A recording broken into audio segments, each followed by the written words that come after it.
Tapi kalau misalnya kita obrolan tadi ini, kita bisa mengelompokkan bahwa sebetulnya sulit cari pasangan itu ada tiga macam. Tiga macam. Ada tiga Apa macam. aja nih, Mas? Satu yang nggak niat. Nggak niat. Jadi Oke. bisa jadi loh, aku lagi malas cari pasangan nih, aku belum butuh nih. Tapi sama orang tua, sama keluarga Dipaksa. Dek Dipaksa, Surabaya oke. diojo-ojoi gitu kan ya. Nah itu, ya gimana mau dapat wong dia sendiri nggak niat. Oke. Gitu. Jadi Akhirnya meskipun ada yang cocok pun karena nggak niat nggak jadi pasti. Yang kedua niat, tapi nggak dapat. Oke. Aku udah cari pasangan tapi kok nggak ada yang cocok ya. Nah itu. Kok yang datang nggak pas semua? Nggak pas Nggak semua. pas, Oke. oke. Nah yang ketiga yang dicontohkan tadi, niat dapat tapi nggak lama. Ada aja yang akhirnya selalu kandas di tengah jalan. Nah, jadi ketika memang tujuannya untuk cari pasangan, cek dulu ini Cek termasuk yang mana? tiga ini yang mana. Satu, Oke. dua, atau tiga?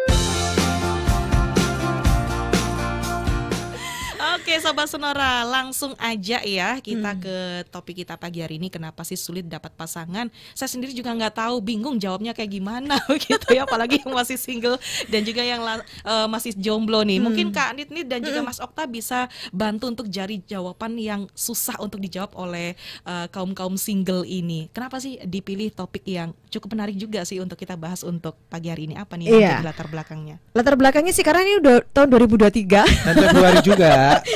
udah bau-bau Februari begitu ya, udah Februari dan sebetulnya 2 bulan lagi kan acara kumpul bersama keluarga besar itu ya. Ya jadi momen-momen Lebaran ini kan udah udah mulai panik-panik begitu ya. Jadi kita mencoba membantu menjawab pertanyaan biar nggak panik gitu. Karena ini juga ini ya yang jadi apa namanya, banyak juga sih kalau kita ketemu dengan teman-teman juga, salah satu klien-klien kita juga kebetulan banyak yang di awal tahun tuh justru banyak yang datang itu malah yang kok aku belum dapet jodoh ya. Kok kemarin itu udah kenalan, udah ketemuan gitu, tapi tiba-tiba itu berhenti di tengah jalan, nggak tahu sebabnya kenapa, Lost hilang kontak gitu gitu ya. aja. Oke. Jadi terus ada yang juga yang merasa kok awalnya itu oke lah gitu, udah meniatkan diri, udah niat banget bahwa oke, aku mau cari pasangan nih.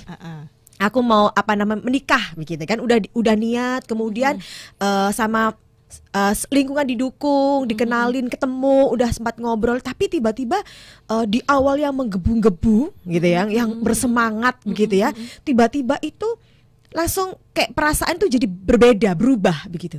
Berubahnya itu karena apa? Jadi berasa beneran nggak sih aku tuh ini pengen nikah, beneran nggak sih? Kok kayaknya jadi akhirnya melihat yang awalnya itu melihat baik-baiknya dari calon pasangan tuh dilihatnya baik semuanya, keren banget ya, ternyata asik juga loh kalau diajak ngobrol, seru gitu ya. Ternyata orangnya secara fisiknya oke gitu, pekerjaannya oke, anaknya enak loh gitu, awal-awal gitu. Jadi kemudian semakin bertambah bulan tuh semakin melihat kok kayaknya, jadi banyak lihat, akhirnya nggak bisa melihat sisi baiknya, sisi positifnya, lihatnya tuh yang negatif aja. Bahkan beberapa ada yang kayak hal-hal sepele gitu ya, misalnya dalam artian duduknya misalnya kayak gitu ya. Cara duduk ya. Cara duduknya cara Oke. duduknya kok kayak begitu sih, kayaknya nggak seru deh, nggak asik deh. Tiba-tiba tuh langsung rasa itu hilang gitu. Ilfil gitu. Ilfil, udah Iya. langsung ilfil gitu. Tiba-tiba berasa kayak tahu cara ketawanya gitu, tiba-tiba kok gini ya gitu. Dan akhirnya malah bertanya, loh kemana kok kemarin di awal-awal kok sangat menggebu-gebu sekali begitu ya. Oke. Berusaha untuk menemukan rasa sayang, rasa suka, berusaha kayak gitu, menikmati, kok tiba-tiba langsung ilfil. Apa ini penyebabnya? Dan akhirnya pada saat ilfil itu muncul kan langsung hubungan jadi hamba, renggang, dan akhirnya selesai gitu kan, berhenti di tengah jalan gitu. Dan akhirnya bahasanya, kok aku nggak dapet jodoh ya. Kok itu yang selalu terjadi sama aku di awal, semangat kemudian ilfil dan Oke, tapi biasanya itu memang sering terjadi sih Kak Ninit dan juga Mas Okta, yang saya tahu di kota-kota besar ini ketemuan, kemudian untuk awalnya juga lancar-lancar aja, tapi tengah-tengah kayak gitu lost kontak, Lost kontak. nggak ada kabar, tiba-tiba ada yang menghindar salah satu kayak gitu Iya. kan, tiba-tiba juga bingung dari sisi pasangan ini kayak gimana, mau tetap kontak, mau dilanjutin atau juga tetap berhenti atau gimana nih, mundur perlahan kayak gitu, ini yang menjadi dilema begitu ya. iya, dan itu yang Untuk banyak para dirasa. Jadi tapi kalau misalnya kita obrolan tadi ini, kita bisa mengelompokkan bahwa sebetulnya sulit cari pasangan itu ada tiga macam. Tiga macam. Tiga Apa macam. aja nih Mas? Satu yang nggak niat. Nggak niat. Jadi Oke. bisa jadi loh, aku lagi malas cari pasangan nih, aku belum butuh nih. Tapi sama orang tua, sama keluarga dipaksa. Dek Surabaya diojo-ojoi gitu kan ya. Nah itu, ya gimana mau dapat wong dia sendiri nggak niat. Gitu. Jadi meskipun ada yang cocok pun karena nggak niat nggak jadi pasti. Yang kedua niat, tapi nggak dapat. Aku udah cari pasangan tapi kok nggak ada yang cocok ya. Nah itu. Kok yang datang nggak pas semua? Nggak pas semua. Oke. Nah yang ketiga yang dicontohkan tadi, niat, dapat, tapi nggak lama. Ada aja yang akhirnya selalu kandas di tengah jalan.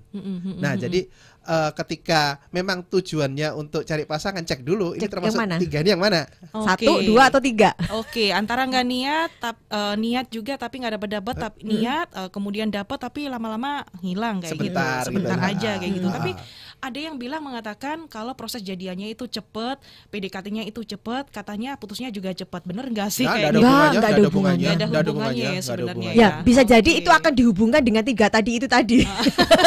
Kalau memang ternyata nggak niat gimana gitu kan. Awal-awalnya aja udah deh nggak apa-apa deh. Misalnya gini, yang kita pakai contoh yang pertama, satu nggak niat tadi gitu ya. Ketika udah dalam diri tuh nggak ada niatan untuk mencari pasangan, gitu kan ya. Nah tapi karena lingkungan lingkungan itu sudah terus menerus memborbardir kemudian harus gitu kan ya. Akhirnya kan daripada berisik gitu ya bahasanya begitu, daripada berisik udah deh dapat pasangan aja.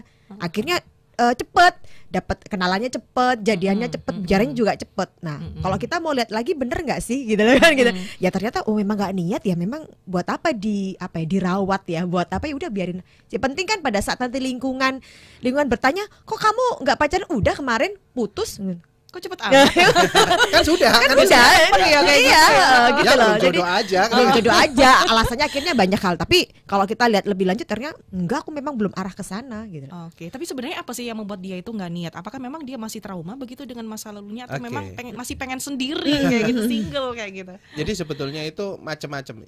Yang paling kelihatan kalau pengalaman kami itu adalah satu yang pasti berkaitan dengan masa lalunya dia ketika dia masa anak-anak, di mana dia belajar tentang figur laki-laki dan figur perempuan yang diperankan oleh ayah ibunya. Maksudnya gimana itu Mas? Jadi pendek kata begini, jika ibu dan ayahnya itu punya hubungan yang baik, setidaknya di hadapan anaknya itu ibu dan ayah ini tampak baik. Oke, saling menghormati, saling menyayangi dan sebagainya. Maka anak itu pun akan mengcopy paste itu dalam kehidupannya dia, sehingga dia akan lebih mudah untuk menjalin hubungan dengan lawan jenis. Tapi jika ibu dan ayahnya ini menampakkan perilaku yang nggak nyaman, nggak harus berupa bertengkar, nggak harus berupa kekerasan.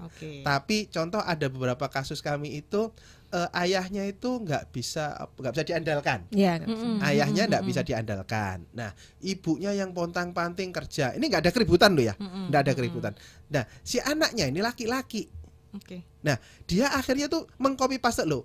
Bapakku itu nggak bisa diandalkan. Dia laki-laki.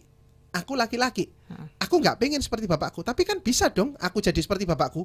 Makanya tanpa disadari vibrasinya itu menolak dia untuk menikah, menolak dia untuk punya pasangan. Karena aku khawatir kalau aku punya pasangan nanti aku seperti bapakku.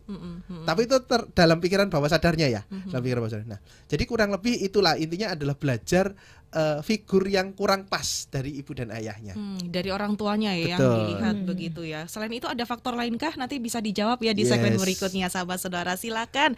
Ada yang mau bergabung sahabat Sonora di Inspiring Talk, silakan sahabat Sonora untuk topik yang kita hadirkan yaitu kenapa sih sulit dapat pasangan begitu sahabat Sonora. Nanti kita sudah bahas ya di segmen pertama kenapa sih sulit dapat pasangan. Nah ini ada yang mengatakan karena memang gak niat, kemudian ada yang mengatakan niat tapi gak dapet seperti itu. Ada yang mengatakan niat kemudian udah dapat juga tapi gak lama hubungannya. Nah ini Anda termasuk yang mana? Kalau tadi yang dikatakan Mas Okta ini karena gak niat, ini ada beberapa faktor begitu yang mempengaruhi juga, bisa juga dari orang tua kita ini juga bisa masuk seperti itu. Mungkin apalagi nih faktornya begitu Mas Okta? Faktornya sebenarnya yang utama itu. Utamanya adalah dari orang tua. Jadi tiga-tiganya tadi itu apakah yang tentang niat? Emang nggak niat, emang nggak niat. Terus sulit dapat pasangan, niat tapi kok sulit dapat. Yang ketiga niat dapat tapi sebentar. Hubungannya itu faktornya lebih utama itu dari orang tua. Nah, dan berikutnya adalah makanya kita introspeksi ya. Paling gampang gini, kalau kami tanya gimana kehidupan orang tua Anda begitu. Nah, karena dari situ seberapa kita bisa mengenali, karena jangan-jangan oh iya ya ibuku dulu sering dipukuli sama bapakku misalnya begitu. Jadi aku nggak mau itu terjadi dan aku takut terjadi tanpa. Nah, vibrasi pikiran inilah yang membuat akhirnya satu nggak niat, dua sulit untuk mengakses, nggak pernah ketemu yang sefrekuensi. Ya. Berarti gitu. Nah, ibu bapakku lo nggak pernah nyambung kalau ngomong. Nah, itu bisa juga, bisa juga. Nah, tinggal ketika sudah menyadari itu semacam kita reinstall pikiran kita gitu. Sehingga software lama yang ditanamkan oleh orang tua itu bisa tergantikan dengan software yang baru.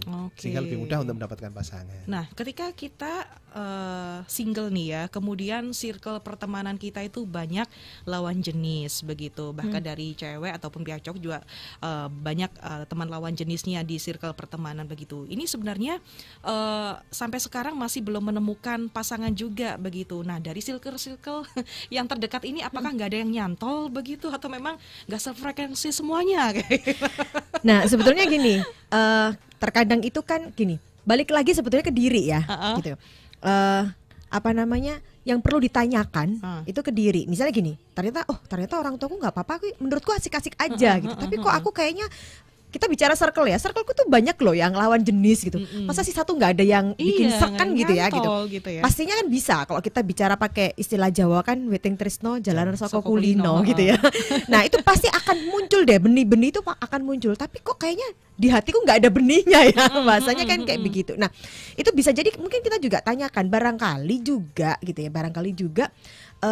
coba deh dengan kita ngobrol dengan diri kita sendiri, mungkin kita tuh pernah baca sesuatu artikel misalnya kayak gitu, atau mungkin kita pernah mendengarkan cerita seseorang gitu ya, dimana mungkin saat itu kondisi kita ini lagi nggak fit ya, secara mental itu nggak bagus gitu ya, secara mental nggak bagus, dan pada saat kita lagi mendengarkan cerita, kemudian kebetulan yang bercerita itu jago banget berceritanya sehingga bisa memunculkan imajinasi dalam diri kita. Nah, akhirnya mikirnya, nikah itu ternyata nggak enak ya.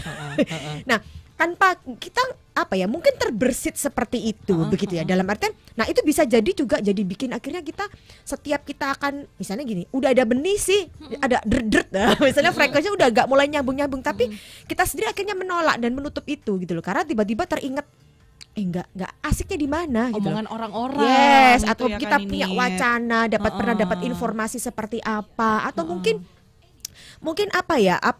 kita akhirnya dalam diri ini kan banyak sekali informasi-informasi. Nah, bahasanya akhirnya gini, yuk kita ngobrol dengan diri kita sendiri. Coba deh, ketika saat ini belum dapat pasangan, belum dapat jodoh, coba ngobrol tentang yang namanya pernikahan tuh bagaimana sih, gitu loh. Ketika atau Anda membaca artikel pernikahan atau Anda mendengarkan pernikahan, kemudian tanpa Anda sadari, wajah Anda tiba-tiba yang jadi mimiknya udah berubah ya, jadi tiba-tiba mimiknya tuh apaan tuh, jadi dalam diri kayak gitu, tiba-tiba punya, atau dalam pikiran kita misalnya nggak penting deh bahasannya misalnya kayak gitu. Nah, itu berarti bisa jadi loh kita tuh punya data-data yang kurang pas tentang menikah, tentang hubungan begitu ya.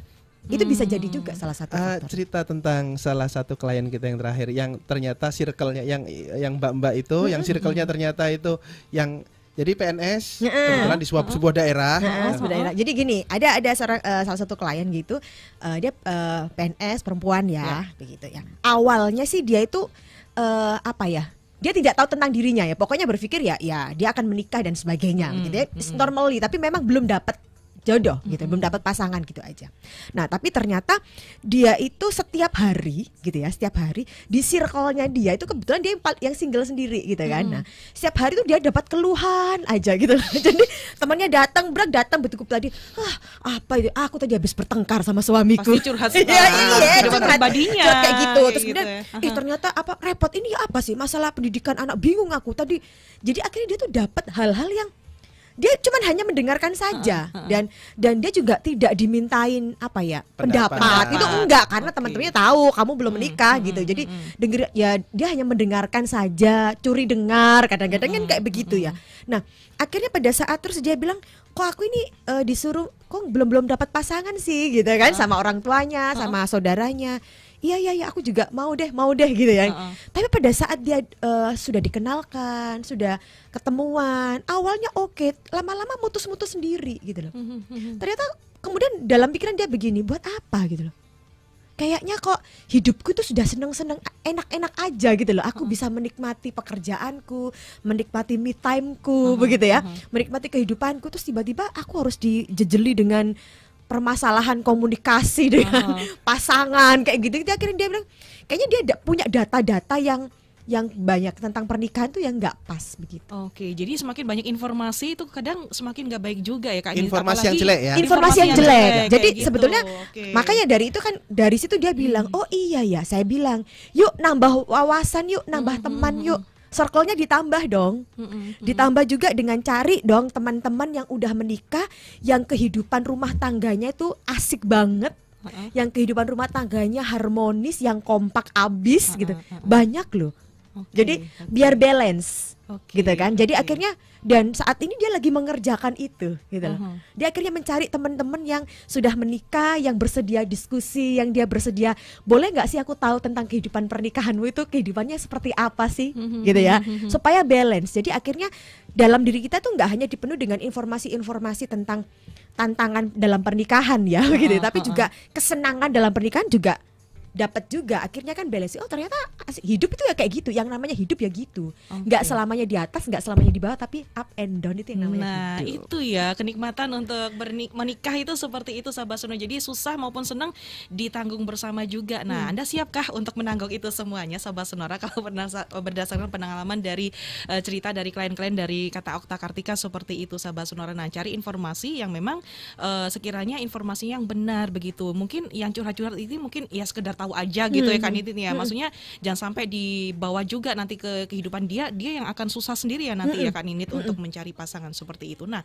tapi kalau di kota-kota besar ini kan banyak sekali begitu ya usia yang sudah 30 ke atas, ini memang agak susah untuk mencari pasangan begitu. Nah, berbeda kalau misalkan di area mungkin daerah seperti itu kok gampang banget ya, bahkan di bawah 30 sudah menikah, bahkan baru aja lulus SMA ataupun udah 20 tahun ke atas udah dapat jodohnya begitu. Nah, ini pengaruh nggak sih antara budaya-budaya seperti ini begitu, pengaruh nggak sih di kota besar dan juga di area perdesaan ataupun di daerah seperti ya, semuanya perilaku kita itu kan tergantung juga seberapa informasi yang kita dapatkan. Boleh loh berdiskusi, boleh loh berbeda pendapat, mungkin akan berbeda.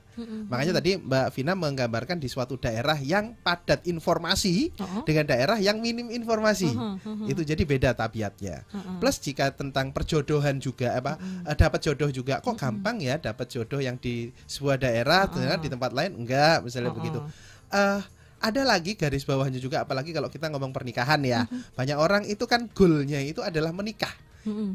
Status menikah, ijab kabul dan sebagainya. Itu goalnya. Ya. Nah, padahal yang kalau mohon maaf kalau dari pengalaman kami handle klien kami, sekedar menikah itu gampang.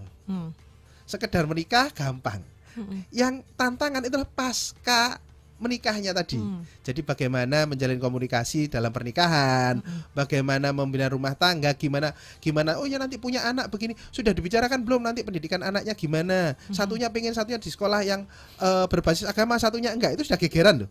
Nah, justru kalau saya pertanyaannya apakah yang mudah-mudah dapat jodoh tadi istilahnya ya, itu pernikahannya akan happy. Karena juga belum tentu juga, kami banyak juga kasus-kasus di mana lo bener statusnya menikah, punya istri, punya suami, punya anak normally, tapi di dalam hatinya mereka orang Surabaya ngomong getem-getem ya, jengkelnya minta ampun dan mereka terjebak mau putar balik tidak bisa. Begitu. Nah, itu kan juga masalah. Akhirnya pernikahan yang harusnya itu merupakan berkah malah jadi musibah. Itu Mbak. Oke, ternyata itu nih Sahabat Sonora. Jadi balik lagi ke informasi begitu yang didapatkan begitu ya. Oke, tapi kalau misalkan di kota-kota besar karena memang nggak ada waktu untuk cari pasangan jodoh gitu, kesibukan kerja kayak gitu. Nah ini akan apa ya, membuat mereka itu jadi malas nggak sih untuk cari pasangan? Ya balik lagi sebetulnya ke niat ya. Balik lagi itu tadi. Baliklah karena begini, ketika sesibuk-sibuk kita banyak apa ya kalau bahasanya, banyak sekali cerita-cerita kawan-kawan di luar sana tentang gimana sih ketemunya kali pertama. Saya seneng banget. Jadi nanti kalau ketemu kan itu, kalau pasangan begitu mesti pertanyaannya, dulu ketemuannya gimana sih? Gitu. Ketemunya di mana? Dan itu ketemunya itu sesuatu hal yang nggak diduga, banyak sekali nggak diduga, begitu loh. Ada yang ketemu itu yang awalnya itu hanya berteman saja, kemudian dia itu dapat tugas bersama gitu ya, dapat tugas dengan beberapa teman-temannya, jadi dapat tugas dari kantor selama beberapa bulan, begitu ya. Cinlok. Berawal dari cinlok. Jadi kok kita nggak pernah, kita nggak pernah ya berpikir, dia nggak pernah berpikir tentang ini nih punya pacar di kantor deh misalnya, kayak begitu ya. Enggak, tapi ya dinikmatin aja. Tapi karena dasarnya memang udah niat ya. Udah niat kayak begitu gitu. Jadi sebetulnya kita juga punya temen yang ketemuannya di mana, tau nggak sih? Waktu ngantri bayar kasir di minimarket. Seru nggak? Asik kan gitu loh. Nah, itu terduga ya. Iya, gitu ya? jadi kemudian ada juga kita punya kawan juga yang ketemuannya di mana? Dia itu lagi menuju ke sebuah daerah baru, terus dia itu nggak ngerti daerahnya, GPS-nya lagi error, nggak ngerti ini mau ke kiri apa ke kanan, mau kemana nggak ngerti. Yang dilakukan apa? Dia berhenti pinggir, datang ke toko, kebetulan ada toko, dia beli, dia mau tanya, yang jualin itu anaknya yang punya toko, kenalan lah mereka, jodoh loh. Oke, ini persis banget nih kayak kakakku juga kayak gitu. Jadi sebetulnya kita bicara tentang jodoh itu nanti akan ketemunya bagaimana adalah misteri, nggak ada yang tahu.